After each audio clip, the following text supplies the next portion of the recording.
ਇਹਦੀ ਚਲ ਜਾ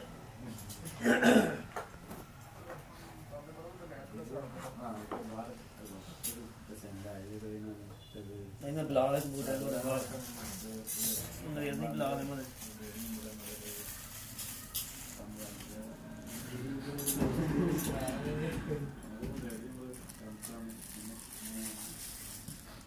ਨਹੀਂ ਮੈਂ ਤਾਂ ਤੁਹਾਨੂੰ ਘੰਟੇ ਲੱਗੇ ਬਾਹਰ ਦੇ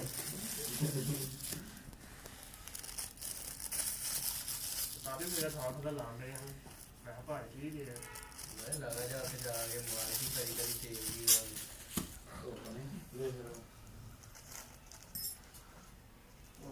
ਉਹ ਅੱਖਾਂ ਤੋਂ ਥੱਲੇ ਰੱਖ ਕੇ